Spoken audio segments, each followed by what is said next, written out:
Okay, well, it's about 2:30, so might as well get going. Has someone closed the door back there?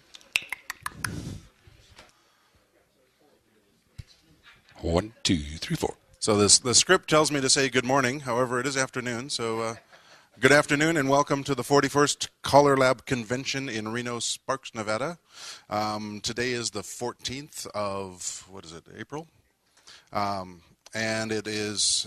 this is the session called Proficient Plus. I am Bryan Clark, your moderator and / panelist, and beside me here is Randy Dougherty, who needs no introduction. I think he's from Texas at this point. Are you? Texas? Sometimes Arizona, but Texas. Yeah, sure. So what we're going to do is I'm going to talk a little bit of theory on how to be proficient at actually pretty much any program, and then Randy is going to go over a lot of practical things, and we'll go back and forth, and we'll take some questions and do some demos and have lots of fun. Hopefully we'll get some good stuff going here. So first of all, what we have to do is figure out what proficient means. Well, I looked it up. Instead of Google, I looked it up on Bing. Turns out it's the same definition. Proficient says to be very skilled or having a high degree of skill in something.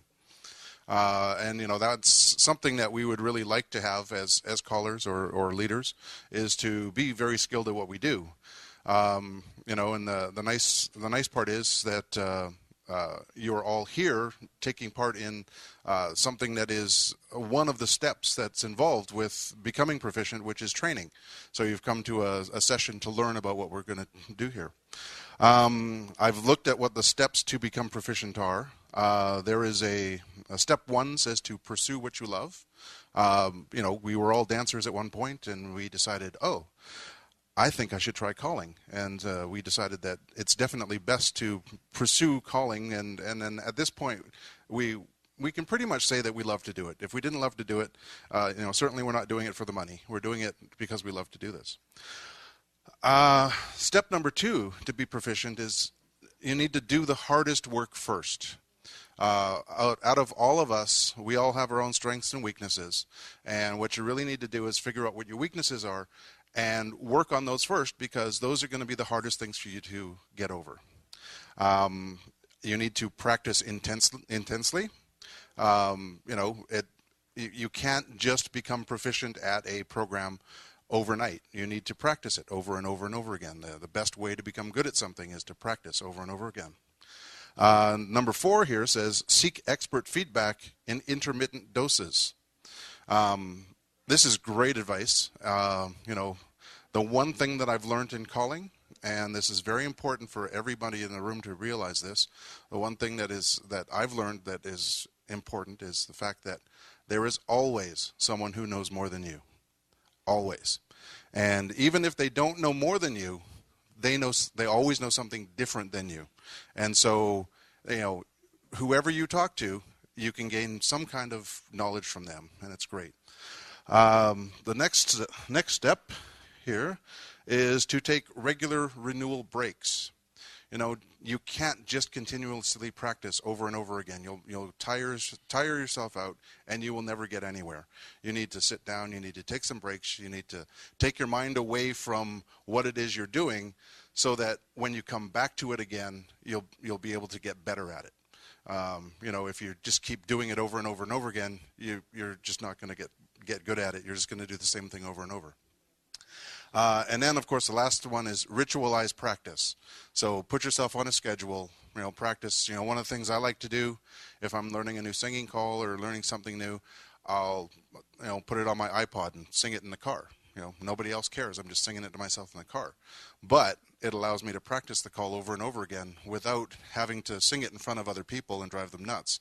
Now, the drivers beside me think I look a little nuts because I'm doing singing calls in the car. So the thing that we need to know in order to be proficient, there are lots of different tools that are required as a caller, and I've listed a bunch of them here, and it's as I was listing them, I was kind of surprised at exactly how much it takes. And how many different things we need to know as a caller. We need to have a big box of things that we have to be responsible for. Number one, and I personally think this is most important, is you're an entertainer. And as an entertainer, as part of that package, you need to work on your singing. Some people need to go on voice training. Some people have a natural ability to sing songs. I personally like to sing songs that I like. I don't take songs that I don't like because I feel I don't sing them well. So, step number one, you have to go out, see other callers, see what you like. And if you like that stuff, find out what record it was, go buy the record and start practicing it. You have to work on your voice. Music choice is a big deal. Again, as a caller, you're only as good as the music that you choose. And when you choose music, you need to choose music that suits you. There was a big argument I had the other day with Scott Byers. And he was saying, oh, well, so-and-so should be using some new music because it's gonna entice younger dancers to dance to him. And I said, well, that particular person isn't going to do well with new music. It's not in their wheelhouse. It's not something they like. And if you don't like it, you're not going to be able to present it well. And so what you need to do is you need to find what you like, because you're more than likely going to present stuff well when you like it. And then the other things that you need to do as a entertainer is work on your stage presence. If you're going to be proficient at calling any particular level, you need to be the most important thing on stage. You're up there, you're not asking the dancers to do the calls, you're telling the dancers to do the calls. And if you don't have a good stage presence, then you have to work on that presence, and the dancers will respect you for it. They'll enjoy the dance a lot more. The other thing that you want to use, or that you want to put in your wheelhouse, is mic technique. I see a lot of guys, when they're using their mics, they hold them down here and you can hardly hear them, or they hold them too close to their mouth and things get all distorted. But what you want is a nice mic technique so that the dancers can hear you clearly and that you can come across well as a caller. The next item that I think is very important, and you may not have it as important on your list as I do, I say that you need to be an audio-visual geek. This equipment that we use, however nice and simple Hilton has made it for us callers to use, audio equipment is confusing for a lot of people. And part of being a professional and being able to get up in front of dancers and be able to do stuff is, not fumbling around with your equipment or not messing around with stuff that you should know how to use. Especially if you're going up, you're calling on a festival and you have no idea what you're doing. You walk up there and you set your laptop down and you're setting it up and you spend 3 minutes doing that while the dancers are standing on the floor. And then you get up and you call your 10 minutes at the festival, but now you've done 13 and you've gone over your time. So, being professional with all of your audio equipment is very important. So, if you're going to use the computer to do your calling, you definitely need to know exactly how it's used. You need to have if you're working on a festival, you need to make sure that all of your music is queued up before you get on the stage. Have it ready so that the time it takes for you to plug in your computer and hit play is about the same time it took to put your record down and put the needle on. You want to make that the same. Because as professionals, again, you get the most amount of time calling in front of these people, and you don't want to waste your time hooking up your equipment. And if you feel that you can't do that, find somebody that can help you with those things. There's lots of other callers out there, and they're more than willing to help you with these things. Or find a teenager somewhere. They'll help you too. Next on my list, and the funny part is, on my list, this is number 3, and most people would think this would be number 1 on my list, but it's not. Square dance knowledge. We're dancers.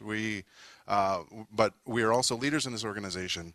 We need to know things like before and after pairs of calls. So what goes well before you call a swing through? What goes well after you call a swing through? You can compile a database of these things. You can sit down with paper and write it all out. And as you do that, in your mind, you will click into knowing that as you're calling something, well, there's only about 5 things I can call after this, as opposed to thinking, oh, darn, what am I going to call? Can I call this? Can I call that? And then as you're making that choice in your head, you're pausing and the dancers are looking at you going, what do you want us to do? So if you know what your before and after pairs are, it becomes an automated response in your calling technique, so that you're not doing stop and go dancing.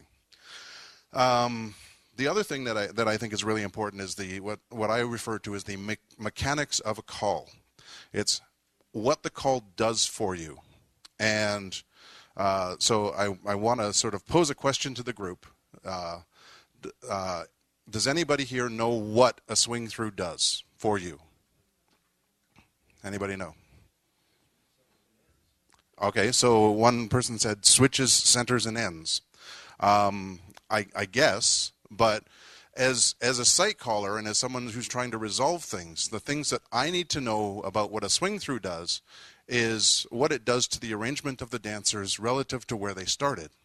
And so, can I get a wave of dancers up on the floor here, just quickly? I'll show you a quick example. You want a wave of three? A wave of four. A wave of three or a wave of four? I need Jeff be a girl or whatever. Oh, no, we got a girl. We got a real girl. Sit down, Jeff. Okay, so perfect. So step to an ocean wave.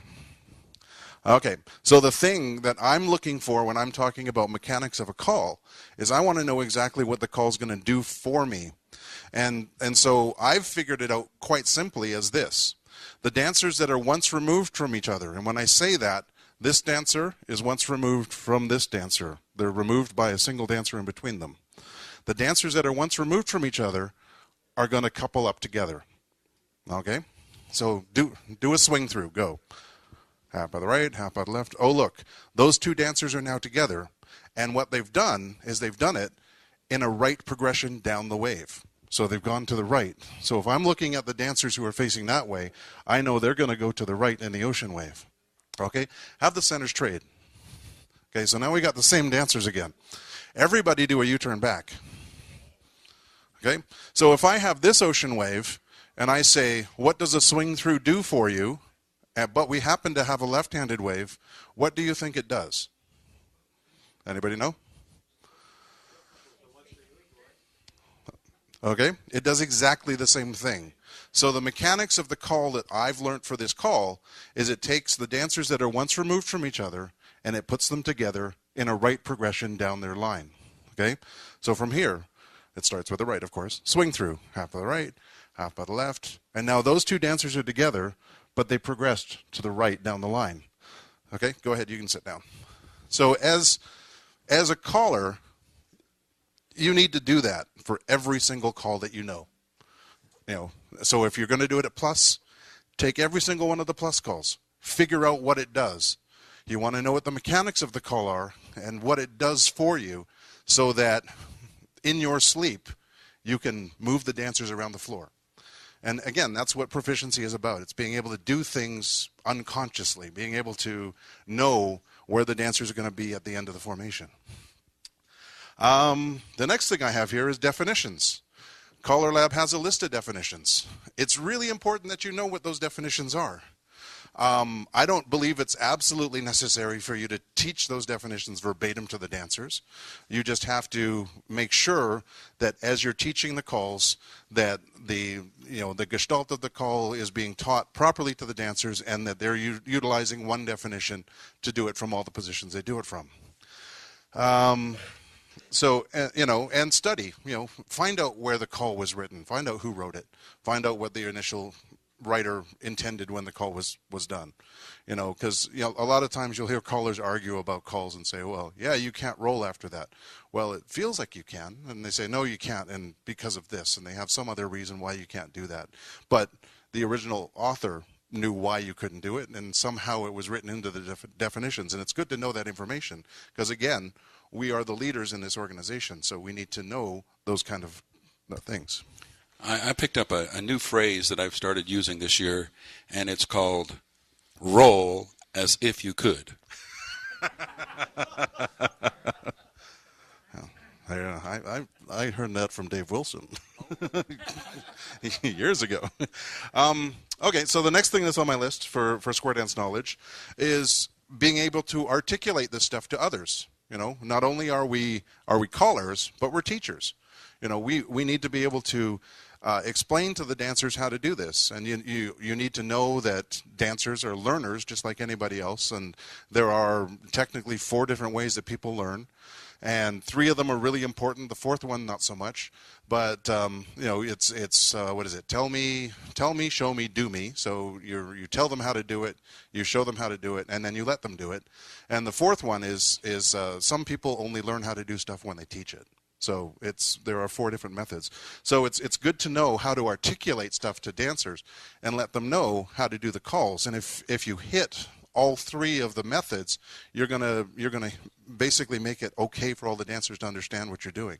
So as a proficient caller, you're not just reciting the definition to them. You're also helping them out and guiding them through how to do the call. And sometimes it's a matter of guiding them through using another call, but giving them the feeling for the new call you're going to teach them. And then you walk them through the new call and say, it sort of feels like what we just did manually. So they sort of understand you. And then the other part is helper words. One of the things that I was able to learn from many other national callers, and this is one of the biggest things that I did, was go out and dance to everybody I could. And I called it research. Some call it theft. But what you see is you get to see all of these other guys, and you get to see what is successful for them. One of the best callers that I ever saw calling to a floor of dancers, she was calling some immensely difficult material, but everybody on the floor was able to dance it. And I just looked up at her, and Sandy Bryant is unbelievable.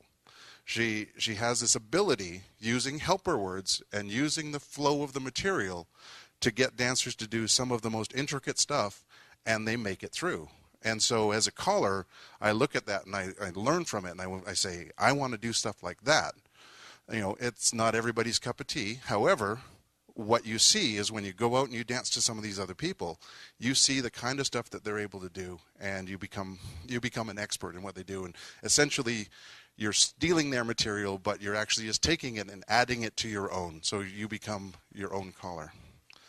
And then, of course, there's your teaching knowledge, which I did sort of cover. Formation awareness. You definitely have to know your formations. If you're in a diamond, you kind of need to know that you're in a diamond. And that if you have your diamond, well, what are the components of a diamond? Well, you've got centers, you've got ends. What can you call when you have centers and ends? Oh, you can call AC-doocy. Would you call that from a diamond? Not without a little help, but you could.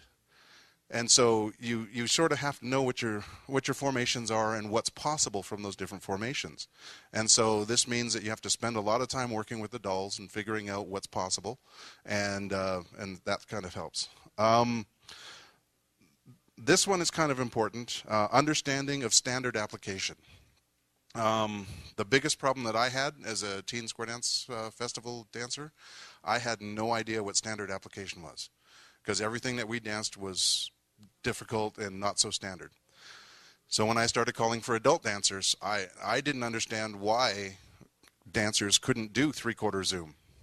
It just, I knew how to do it. How come they didn't know how to do it? Because I was taught how to do it. And so as a new caller, it's really important that you understand what standard application is, because that's your safety net. That's what makes it possible for you to be able to call stuff and have a lot of success on the floor.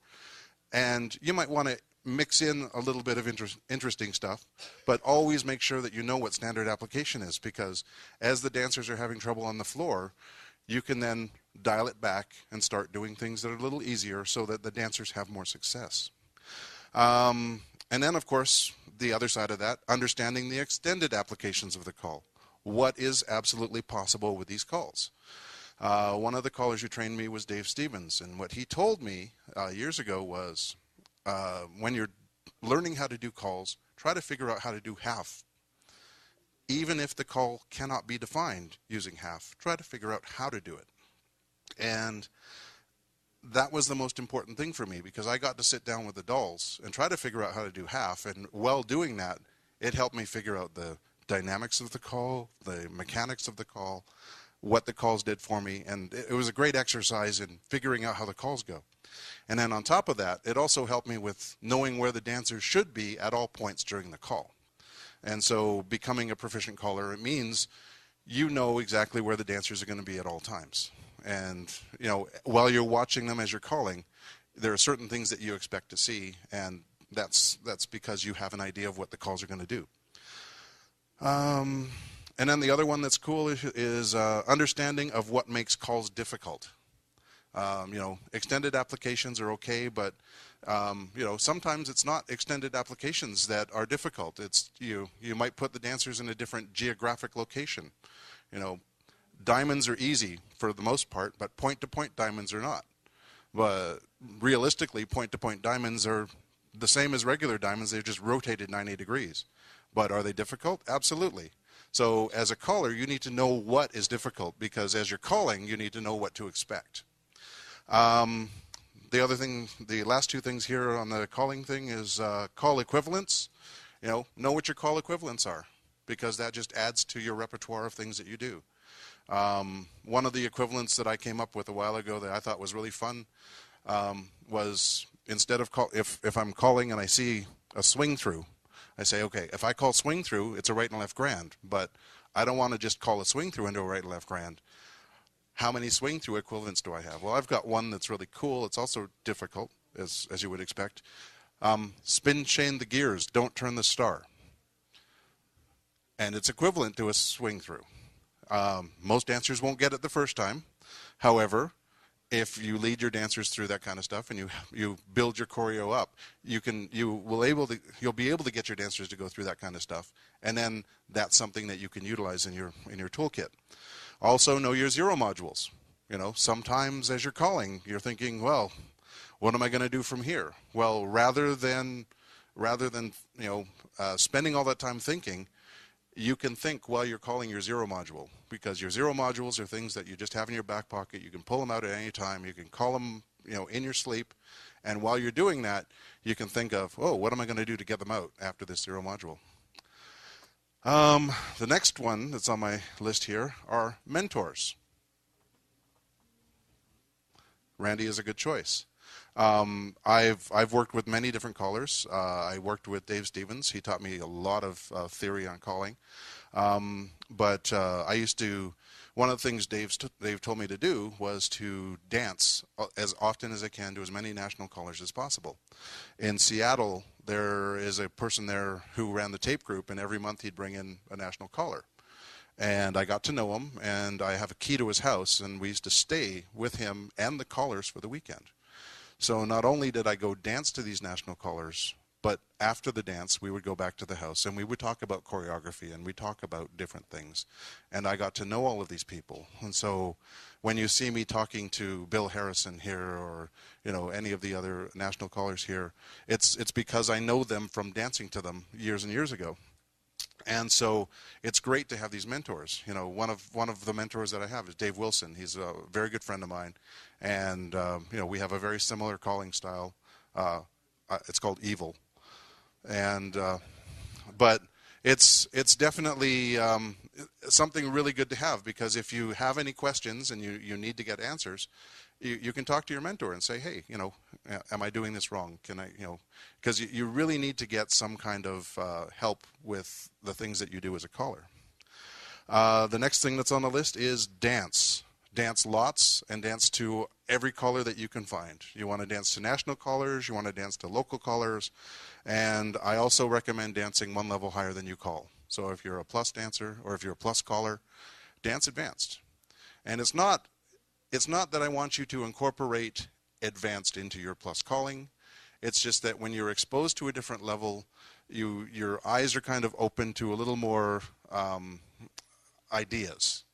And it's not that you're going to call motivate at your plus dance. It's just that you'll look at things a little bit differently when you dance a higher level than you call. The other thing that's on the list is being a social butterfly. You need to talk to all of your dancers. Make them feel like they're welcome at your dance. These are all very important things that make you a caller that dancers want to dance to. You want to thank them for being there. Make it a personal experience for each and every dancer in the hall, so that they're more than willing to come back and dance to you. And, so it's not just a matter of being a great choreographer or, doing great singing. You have to be everything. You have to have an entire package. And if there's anything on this list that you have issues with, well, those are kind of things you need to work on. And then, of course, there's being a business person. There's contracts and, picking the proper rates and, don't double book your stuff. And those are, kind of caller things that you need to know. And then last on my list here, and you would think this would be close to the first thing, but I put this last on the list, is caller training. All callers need training, and it doesn't matter who you are.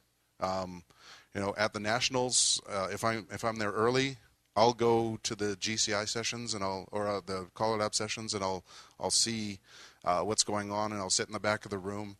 And, it's amazing. Every single time I go there, I pick up something from, one of the people who are doing the sessions. And it's amazing because, there is an amazing amount of knowledge that can be transferred to you. And you'd be amazed how much you don't know. And then, of course, the last note that I have here is experience and time are the only ways to really become proficient at any program of square dancing. I'm not the caller that I am now because of, 2 years experience. I've got 26 years under my belt now, and it's taken this long for me to get where I'm at. And I'm sure Randy has lots of experience as well. I'm sure. 50. And then the last point I put here is there's a different focus for a mainstream caller versus a challenge caller. And you have to understand the difference between whatever program you call at. And for those differences, you need to focus on what is important at those levels. And so without further ado, I'll pass the mic over to Randy. Thank you very much, Brian.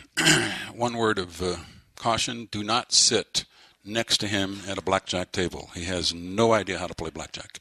Okay? Although he goes home with more money than I do. This session is the Proficiency at Plus, and there is going to be another session, a little lower, John, another session tomorrow, which is going to be Proficiency at Mainstream. But you can look at it at the proficiency of a caller or the proficiency of the dancer. All of us as callers think that we pretty well know all the definitions and we pretty well can call and entertain people. And now you got to make judgment calls on just how proficient the dancers are too. So usually the dancers think, what? They know everything, don't they? But as soon as you step out of their little fuzzy warm type little box that they have, they get uncomfortable and they do hiccups and stuff. And I like to keep things so that they're going to have to listen to me all the time. And I know what I can call from years of experience and get people through and so on. So what I'd like to do is demonstrate some of these things that I have that I use. So I need a whole square up here in the front, if you can, right up here, 4 guys and 4 girls.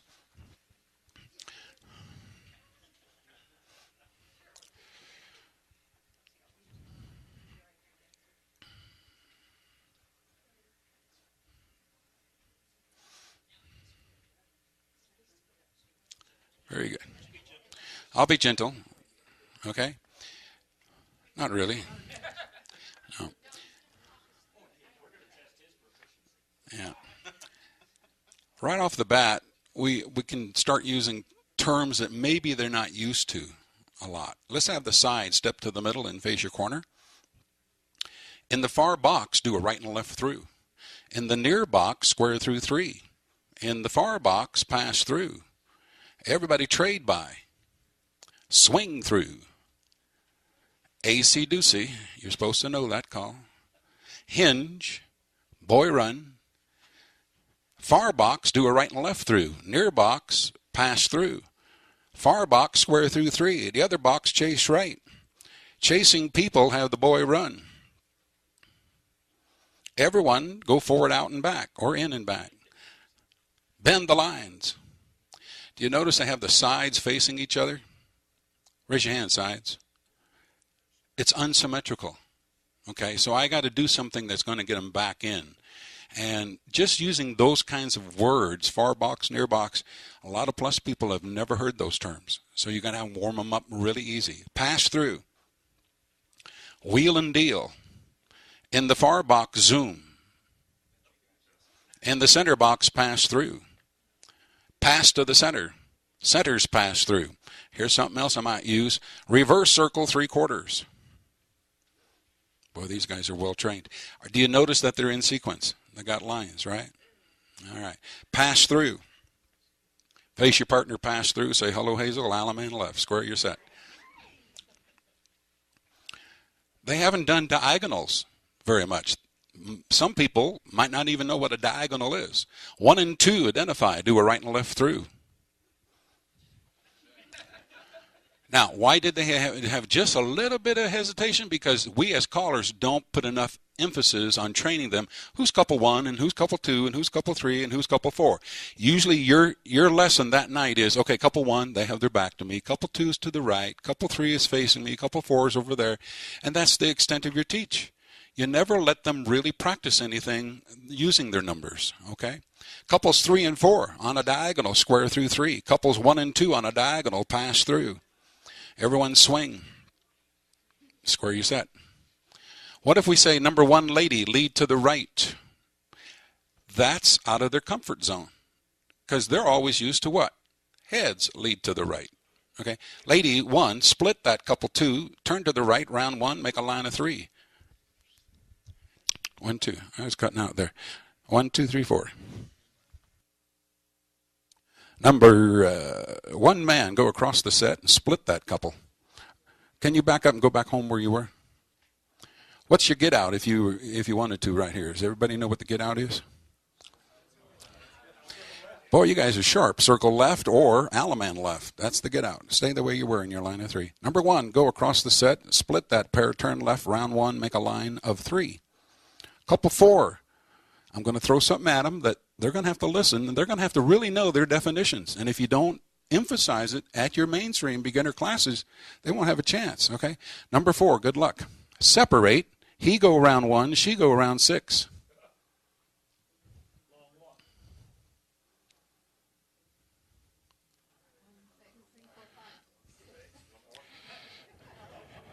She knows the definition, she just can't count. Okay. So, and it looks like L. And your get out is Alaman left. Take it further. If you know that this is your setup, line of 3, work as a unit, lead to the right, face the line of 5. Work 5 against 3, veer left. Yep. And if I said work 5 by 3 and cast off 3/4, my get out will be a right and left grand if I wanted to. But I'm not going to do that one either. In the line of 5, work as a unit. Number line of 3, do not move. The line of 5 as a unit, wheel and deal to your right. The line of 3, face to the right individually. Step forward and face in. There's a new line of 3. The boy, roll the girl away. The girls roll away. The center girl, roll a boy away.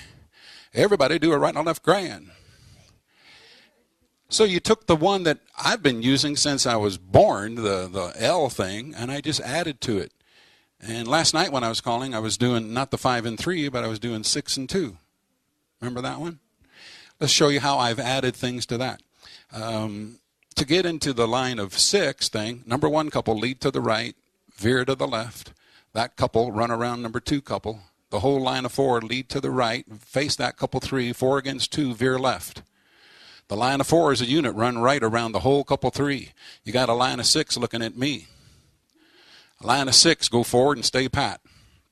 Okay, last night I said work 3 by 3 and bend the line, and number 4, promenade a quarter, and then I said look at your U and so on. Well, I'm going to change it this time. 3 by 3, wheel and deal. The far line of 3 have the girls trade, and the center boy U turned back. Number 4, wake up. Do you see your U? Do an Alaman left. You do. Square your set.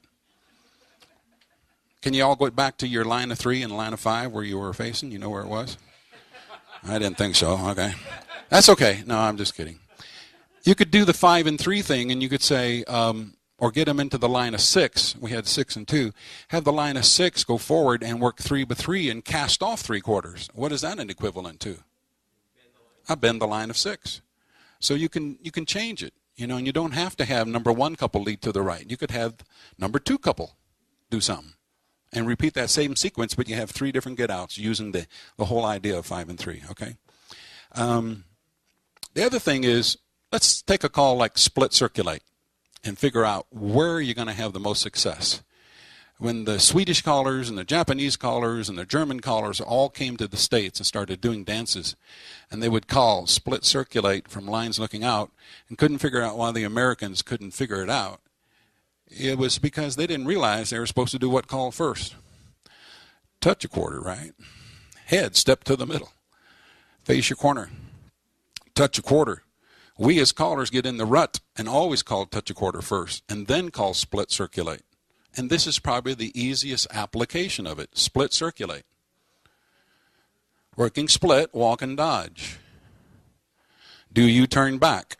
Where would be probably the next easiest way you'd want to maybe try to tackle split circulate if you were playing with that call? Microphone, come on up and say something. Charlie, you want to say something? From right here, tell them to stay on their own half of the square. Split circulate. Very good. Why not call the pass-through? Because these people are bored with doing pass-through. Okay. Yeah. So what Charlie said was split circulate, which I probably wouldn't approach split circulate from lines at all or from that. I might do the left touch a quarter split circulate thing. Okay. Do a partner trade. What was that? I didn't call split circulate. Exactly. That was a split circulate. The American people don't know that. Pass through. You as a caller should know that. Wheel and deal. Spread in the middle. Touch a quarter. All 8 circulate. My next high success rate is probably calling split circulate from here when I specifically have the men in the middle or the girls in the middle. Because I can tell them, work in your own box, split circulate. Those little helper words really help a lot. And then the boy run and they're right back out again, right? You see that? Boys only, zoom. Centers, veer home. Good choice. Okay. So split circulate from lines or columns or like a trade buy setup, you're going to have to reinforce the definition of what split circulate says. And just like John says, it's a judgment thing. If you're working with a group that's never seen it before, if you're not having a workshop tip, you're not going to want to do split circulate, ice cold to them, and just call it and hope that they make it by doing a pass. Okay? You have a comment, Charlie? Yeah, you can tell the dancers too by a helper where it'll feel just like a pass. Yeah, exactly. Okay? Heads. Yeah, question? Henry? Let's use the mic here.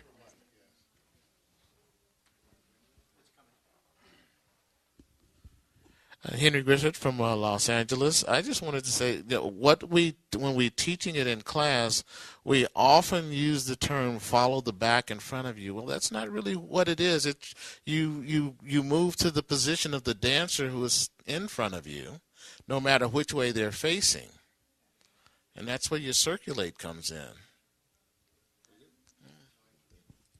Yep.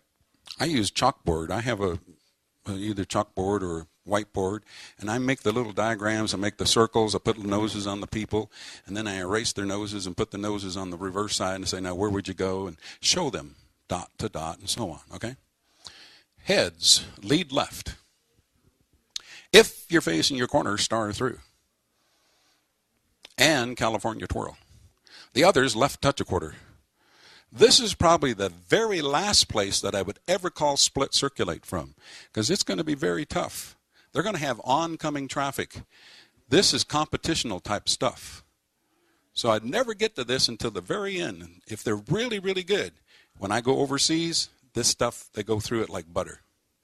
So think, how do you do a split circulate?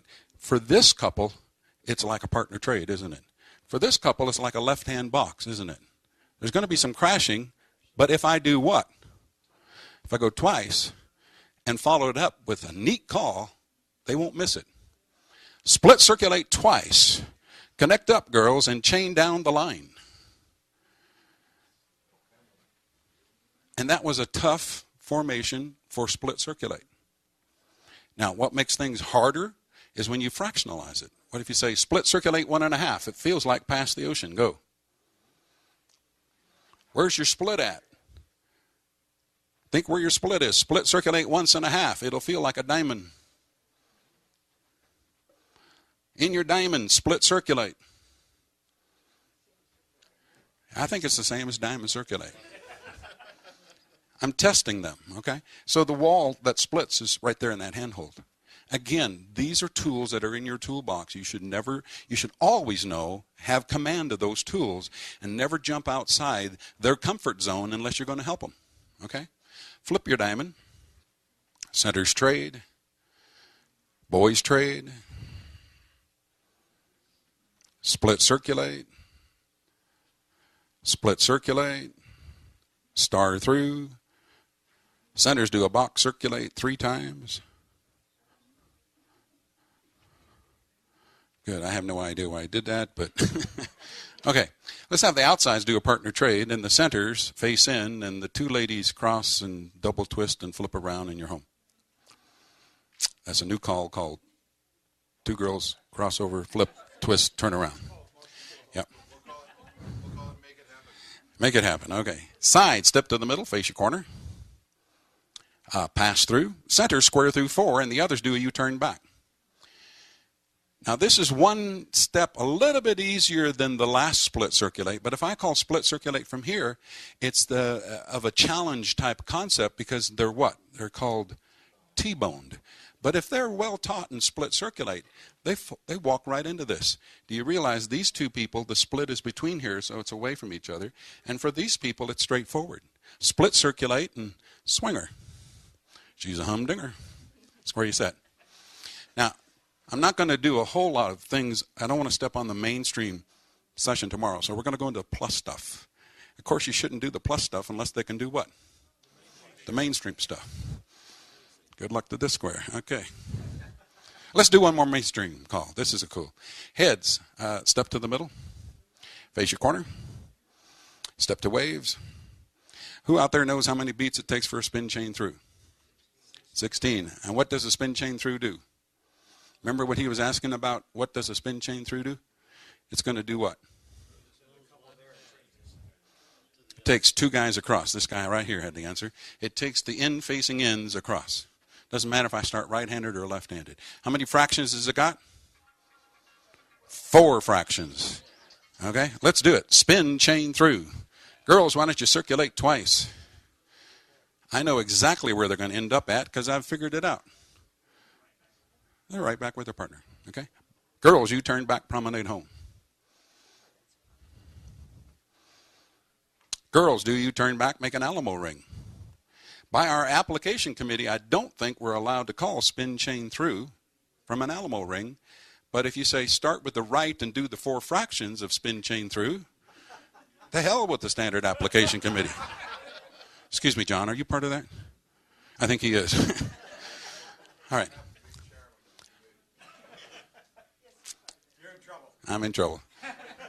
Would I ever teach this? You better believe I'd teach it because what does it do? It reinforces what?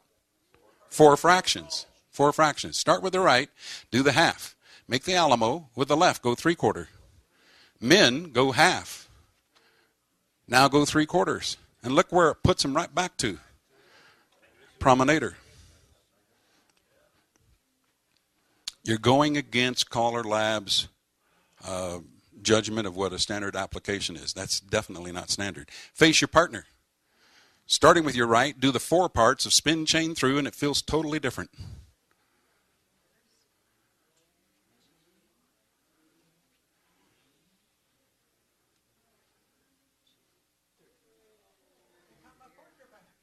Would you call that a regular dance?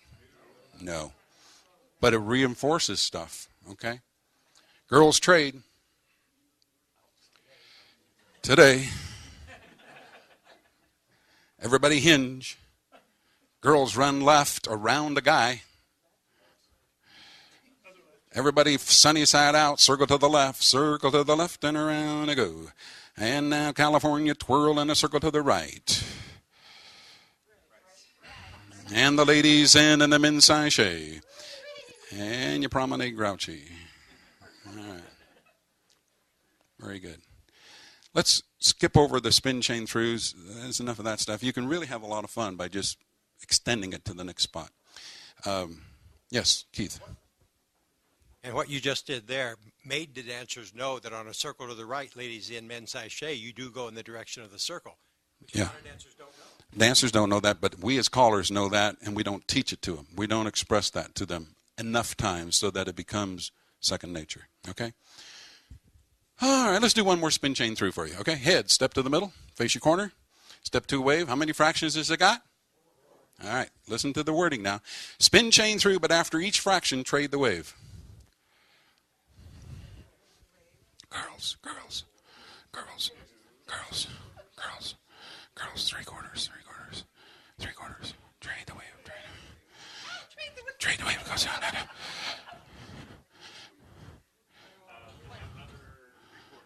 Three quarters. Has 4 parts. You still owe me a trade the wave somewhere. All right, let's go back home. I'd like to appeal to the Applications Review Committee.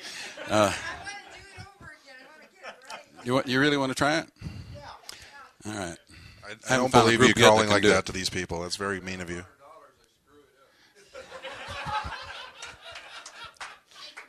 I'll take that as a donation. I can't help them? I can't help them? Okay. Boy, you guys are in deep doo-doo. All right. Side, step to the middle. Well, yeah, of course. Step to a right-hand wave. Of course, it would be a lot safer bet if I started with the left, wouldn't it be? All right. So what it was turn half by the right, take a peek, trade the wave. Right hand three-quarter, girls. Girls, take a peek, trade the wave. Where's the next call? Half, oh, right hand and a half. Trade the wave. Three-quarter. And then you do what? All 8 circulate. Turn through. And the crowd goes wild and we got $100. All right. You're never going to call that. But it's kind of fun to have that in your artillery, you know. But when are you going to use it? Maybe when I got 1 or 2 squares and I'm doing my tough Tuesday night dance. And, you know, they're just sailing through everything. That's when I'm going to pull that kind of stuff out. Okay? Let's look at a plus call now. Heads, do the center's part of load the boat. These guys are well trained. Where would I call that during the complexity of load the boat? Of course, we all know the easiest one is from the lines, girls in the holster. Where would be the next, probably the easiest place to call load the boat? Are there any other easier places?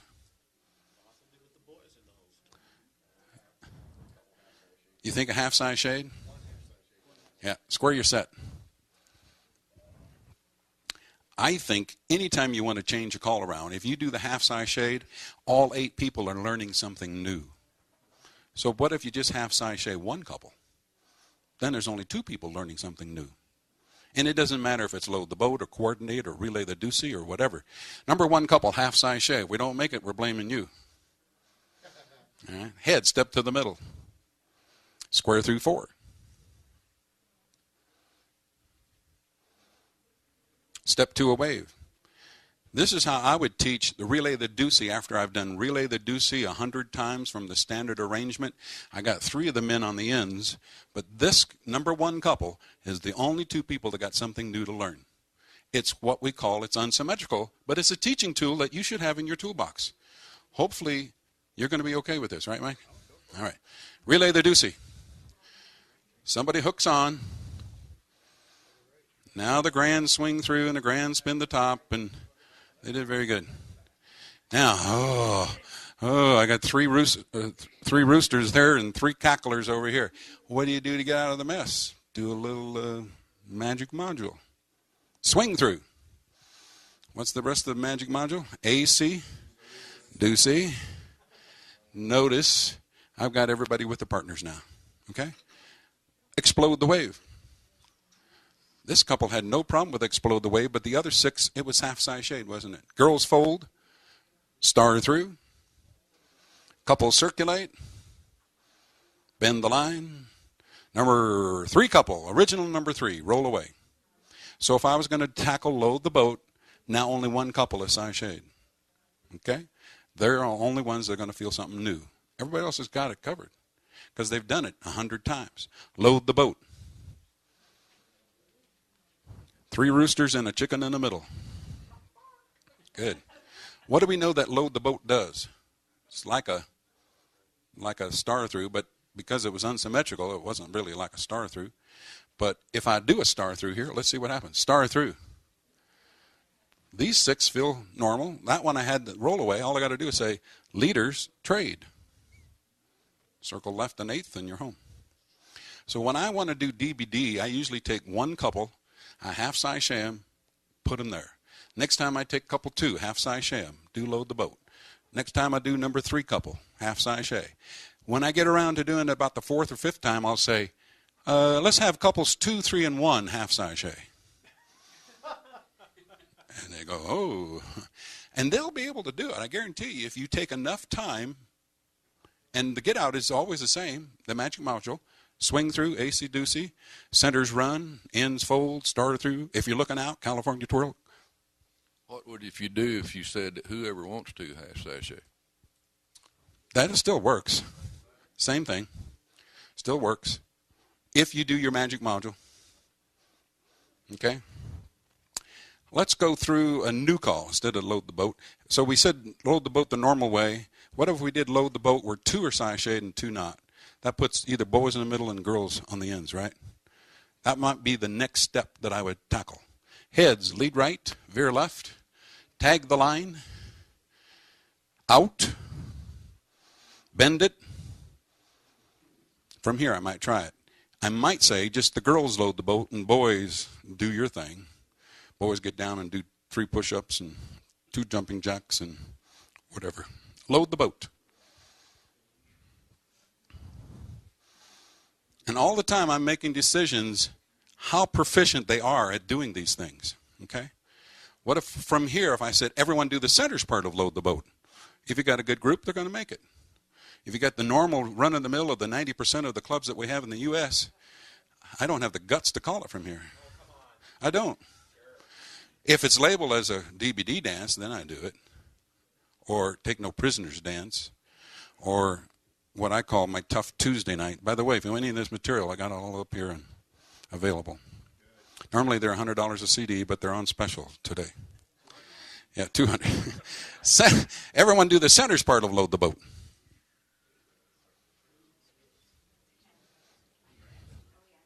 Swing.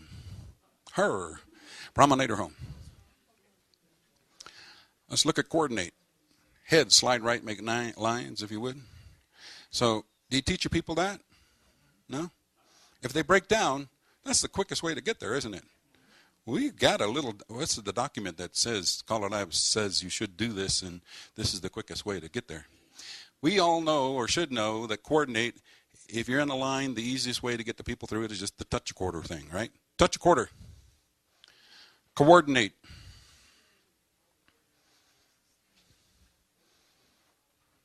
Where are they at?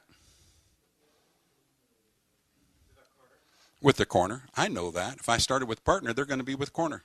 Bend the line. Okay, they started with partner, they ended up with corner. If they're starting up with corner, who are they going to end up after they do it? Opposite. Very good. Touch a quarter. Doesn't matter if you're in or out, really. Coordinate. It is the opposite. How about that? If I bend the line again, left touch a quarter, they started with their opposite, who are they going to end up with? Right-hand lady, I hope. Coordinate. No, no, yes. Move up, girls. This is his right-hand lady. Girls circulate. You got grumpy, promenader. All right. So the left touch a quarter might be the logical place to go after you've done. If you do a half sachet coordinate, I think that's tougher than the left hand coordinate. Okay? Question, Keith, comment? Yeah, if you were in lines with, say, your partner, but out of seat, do a right and left through, then touch a quarter. I believe that rotates to the other person. You're right. Yeah. You're right. Picky, picky, picky. Head, slide right, make lines. Touch a quarter. Coordinate without trades.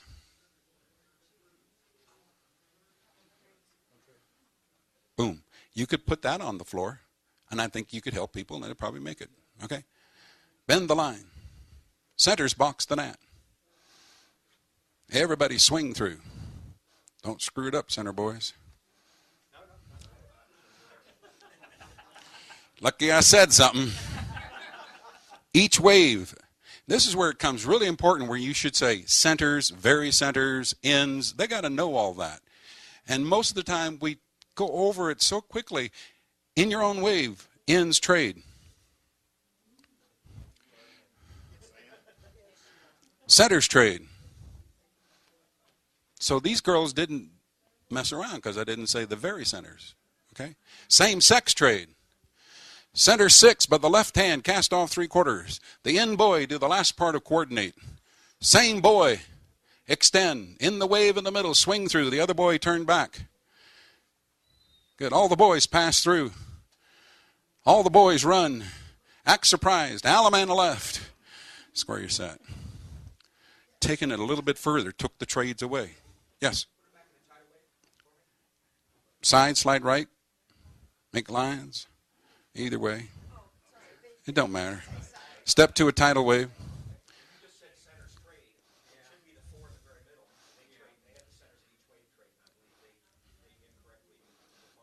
No, there's another call that you're forgetting, Steve, and it says you work on your side of the square.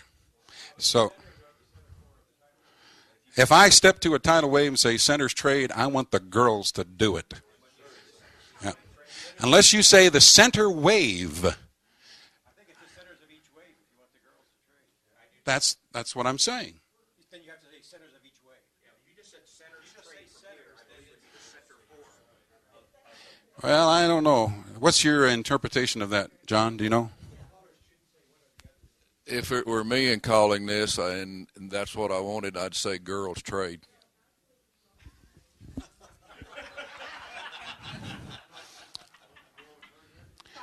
What if the girls weren't there?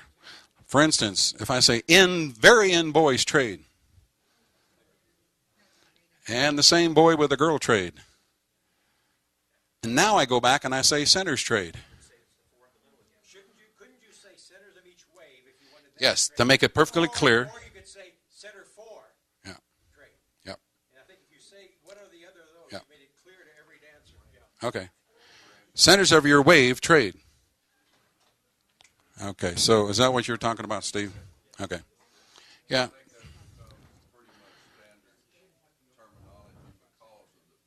Okay. Same sex trade.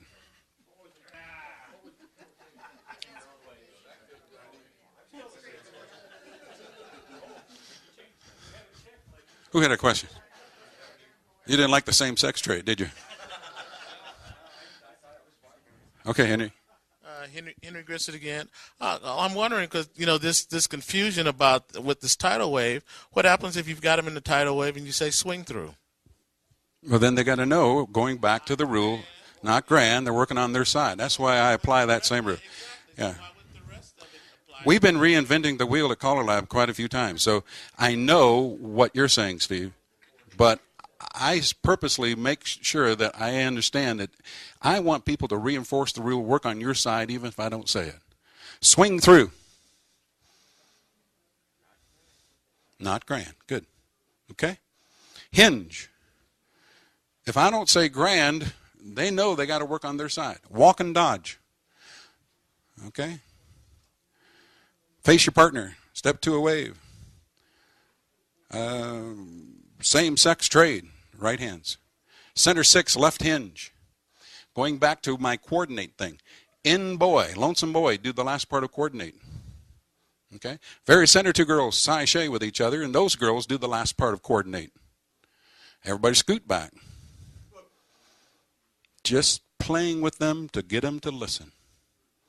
How many people have done the new Lee Kottman hottest thing off the press, the topper off thing? This is just a takeoff of some of that stuff. Okay? Top it off? Yeah. Somebody turn their damn phone off. Partner trade. Swing through for me. Okay. So those were some different kinds of coordinates. Let's have the centers walk and dodge. The line of 3 is a unit wheel around.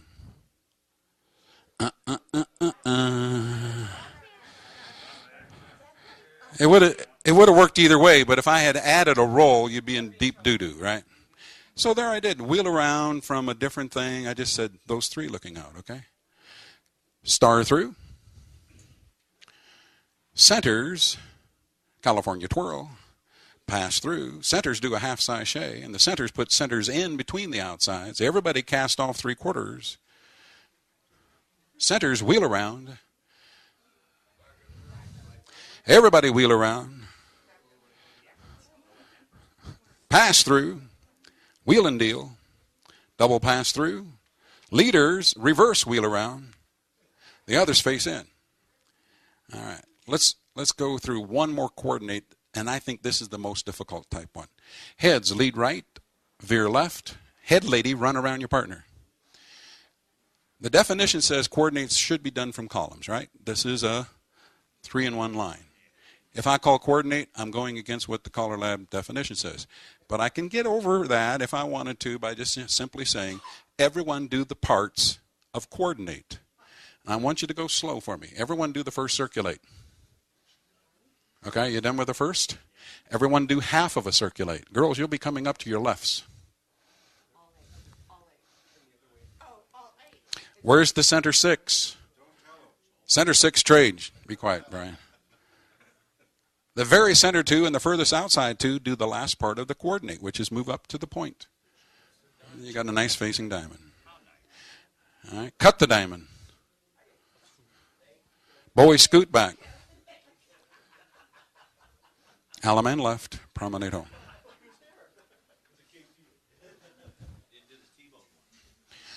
I don't want to go that far.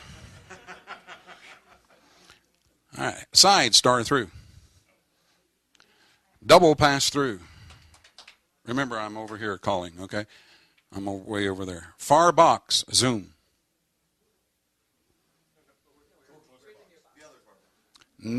Each box, no, that's not what I wanted. Everyone face in. Pass through. Bend the line. Pass through. Wheel and deal. This is what I wanted. Double pass through. Near box, have the girls zoom. The near box, the girls zoom. Boys will step forward, Charlie. You're the near box. You were the girls.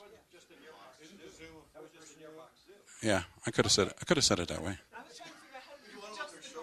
Each box, peel off. Notice the asymmetrical to this, okay? Boys in your trapezoid point at each other and circulate. They've never heard of trapezoid, okay? Boys, do your part of AC-doocy. Girls, do your part of a trapezoidal circulate.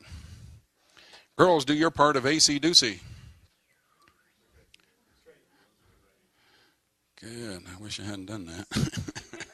We've got all the lines looking in, okay? Pass through. Girls cross fold.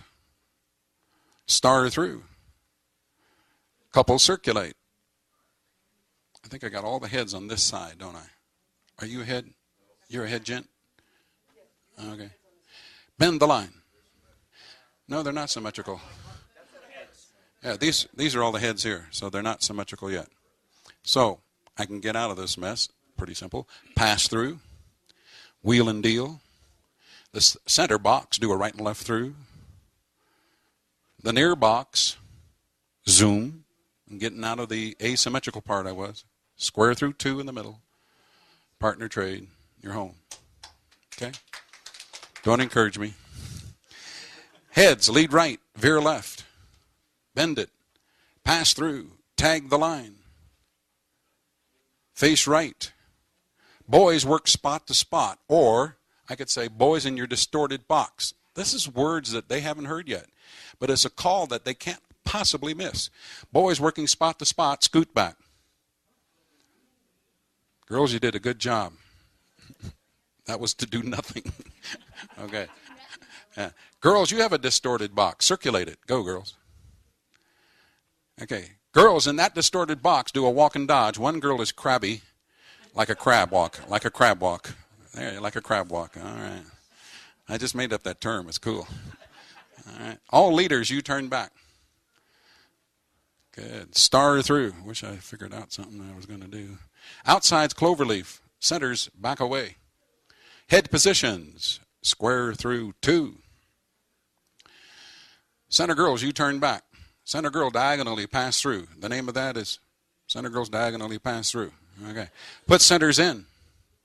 Centers do a partner trade. Good. Centers flutter wheel. And sweep a quarter while the others reverse separate. You're home. All right. All right.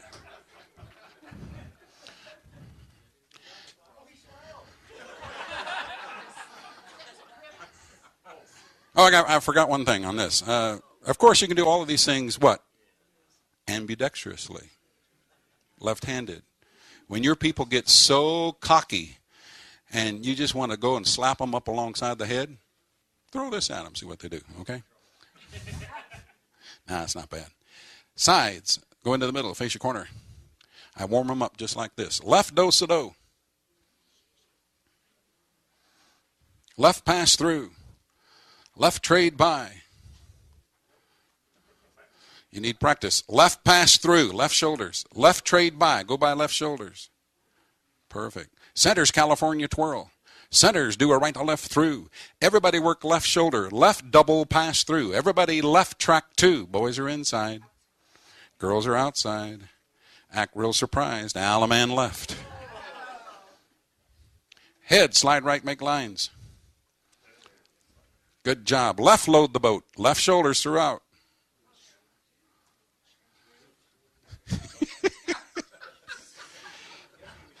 At any moment, they'll be done. All right. Veer right. Work as couples and finish as couples. Left do-si-do 3/4.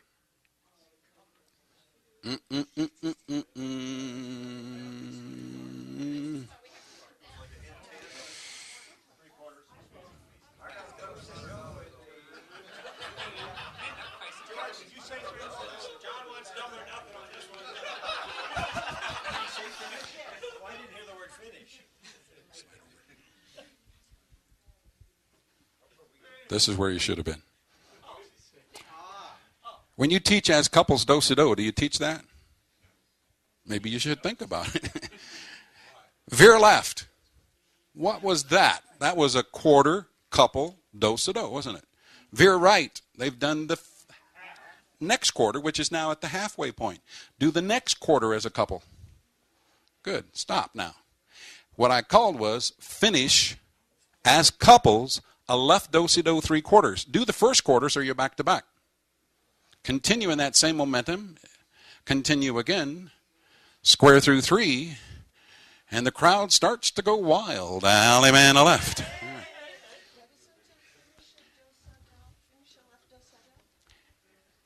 I don't know if it's legal or not. I'd have to write John and find out.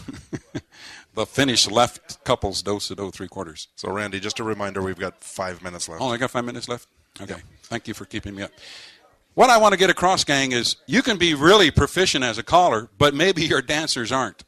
And you can't count on, especially when you go as a guest caller out, and hopefully, you want to show them how you can dazzle them. You're not going to be able to dazzle them. You got to figure out how good they are within the first minute or two of that first tip. And you can use a couple of tester things, like split circulates and so on, to tell you. Okay? Are we going to open up questions and answers? We should take some questions. Go ahead, guys. Sit down. And Thank you, Square. We have 5 minutes for questions if anybody has any questions.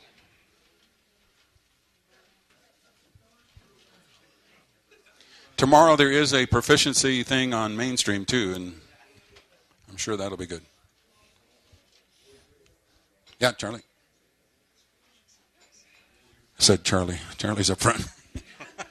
I thought maybe I had a new name, Keith Ferguson, Saratoga. Just one thing I just did off the spur of the moment the other day. There's a caller, I danced at a dance, and he said, "Boy, scoot back." And in some squares, the girls did the right thing. They stood there. So the next night at club, I said, "Boys, just boys, scoot back. Girls, split circulate." And I actually got some laughs from a few people. Of course, then later I said, "Boys, scoot back. Girls, carefully, all 8 circulate." And Testing the water. Yep.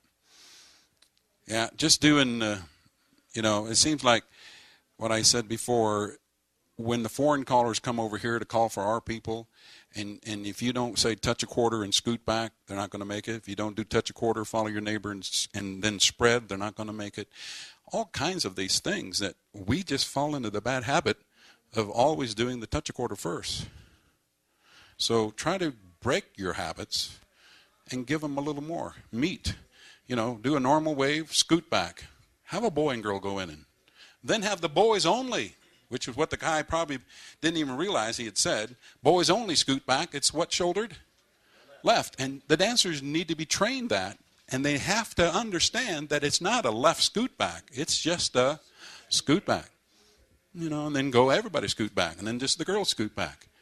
It'll really make better dancers out of them. Yep. Oh, it's called crazy scoot back. There's C2 dancers now. One more week, they're C3, and the next time, they're senile. Right out the door. Any other comments? Thank you to Bryan for being the moderator. And thank you to my lone panelist, Randy Dougherty. Yeah. And thank you all for being here, and have a nice break. And next session starts at, 4 o'clock? I'm not sure. Yep. 4 o'clock.